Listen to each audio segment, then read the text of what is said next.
Hey guys, DB Right here, and I am back with What If Nappa Was Female Part 3. And hopefully this the audio in this video doesn't cut out early like it did in the last couple of What If videos I posted. I do apologize for that. But hopefully I've now fixed the problem. Anyway, carrying on right where we left off, which we are now heading into the Saiyan saga in Dragon Ball Z, having spending the last two parts covering female Nappa's background, how she initially lost her position as commander to Paragus, Broly's father. I'm pretty sure that's his name, Paragus. And of course getting it back after he's banished from planet Vegeta along with Broly.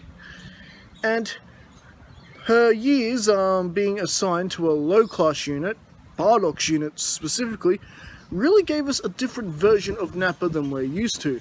Someone who actually can respect what the lower class Saiyans are capable of, that they can indeed get stronger. And because of that, it has led her to, well, now being assigned to Prince Vegeta and Raditz after Planet Vegeta's destruction.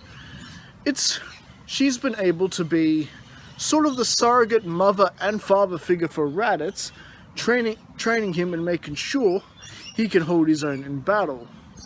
With Raditz currently with a power level of 3000, our version of Nappa, 7, closing in on the 8000 mark, while Vegeta's still just as strong as he normally is in this story.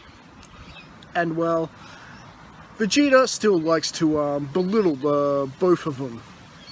And well, but now, with Raditz remembering that his brother Kakarot is on Earth, it is now his time to shine and prove to Vegeta he can do something right. Nappa knows he can do it, but Vegeta is still convinced Raditz is just a complete weakling, incapable of anything.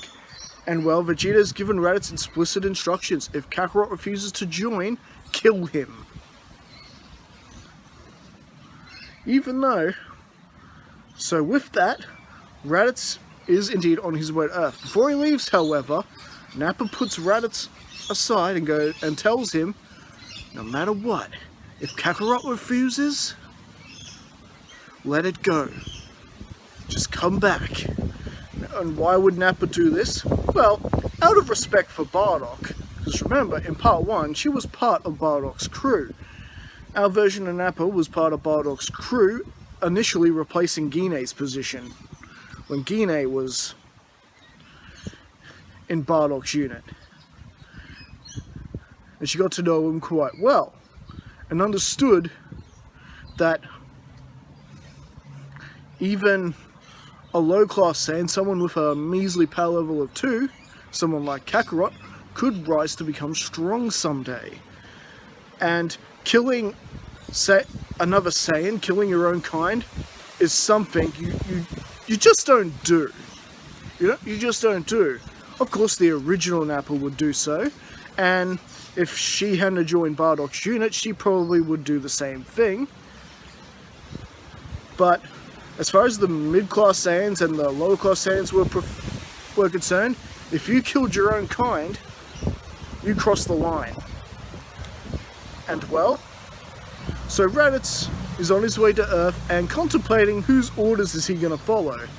Will he follow Nappa, or is he more afraid of Vegeta? Well, all this and more as he lands on Earth, and pretty much the beginning of Dragon Ball Z begins to play out like it does in the original, except remember that Raditz is a power level of 3000. And, well, his Raditz's encounter with Piccolo plays off the same as well as the initial reunion with Kakarot, all the way down to Raditz running off with his nephew, forcing Piccolo and Goku to work together to go after him.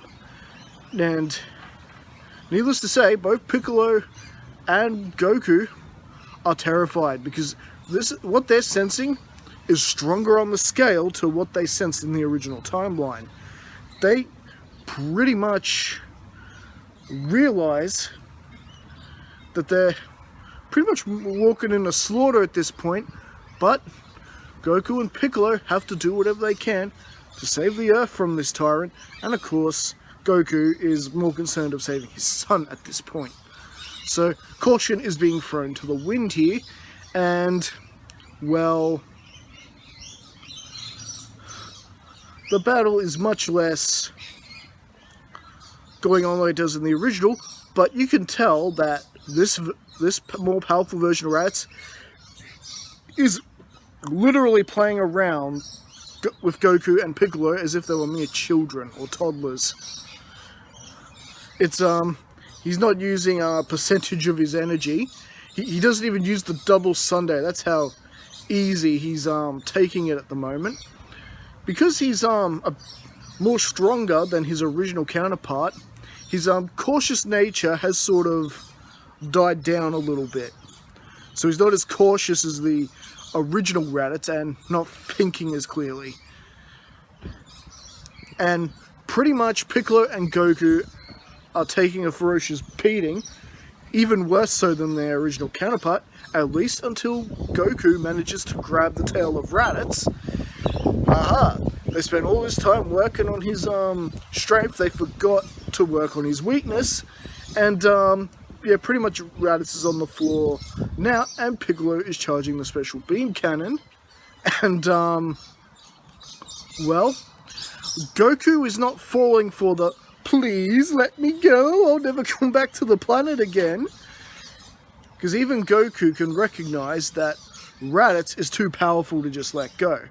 If he lets him go, Raditz is just going to be back on him, and he'll be done playing around, just wipe him out. So, essentially, Raditz is killed by the special beam cannon, because as we know, grabbing the tail drains the Saiyan of all their power.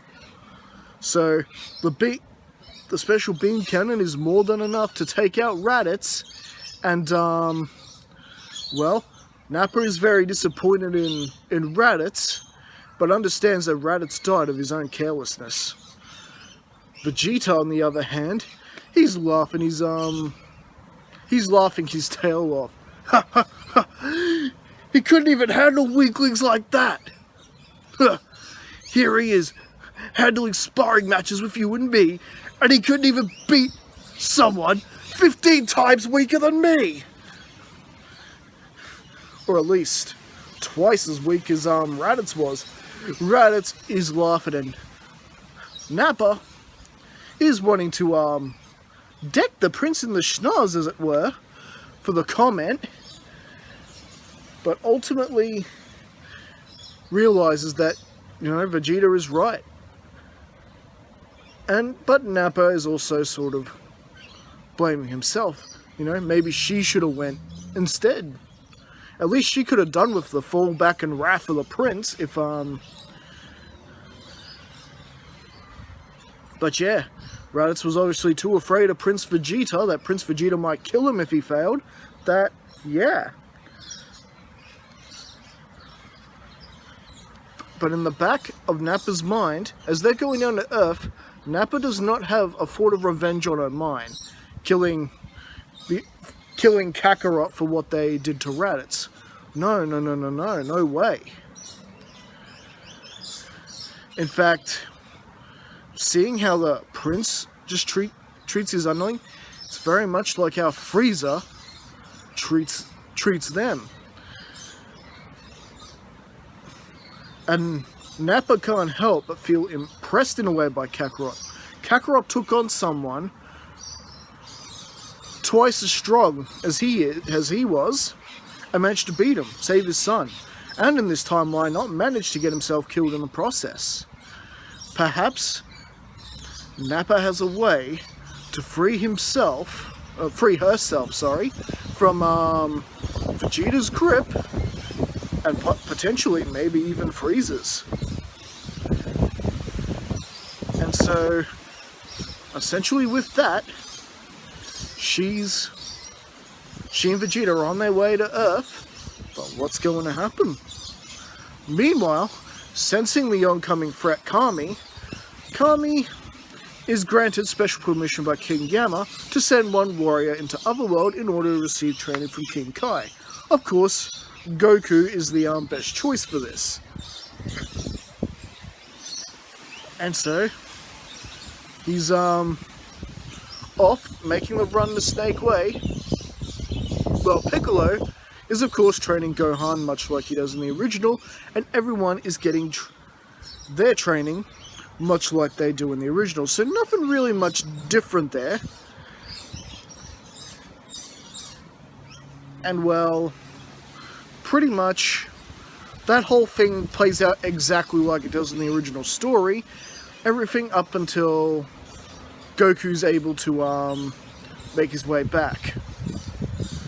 And well, as to this, Vegeta and Nappa do indeed land on Earth, and they are heading straight for the two strongest power levels, who they assume right now is Goku and Piccolo, but they notice the little kid is there instead. So that must be Kakarot's brat. It seems they've actually made him do some training. All of them are at least above 1,000. Of course, Krillin's there too, and they begin to descend. Now, initially, the good guys are thinking an all-out attack on the Saiyans. However, Vegeta makes Nappa plant some Cybermen, and to pretty much see what they've got, making a game out of it. While Nappa is watching the heroes intently. He wants to see exactly what it is they're capable of, and is very curious to see this whole being able to increase their power levels at will.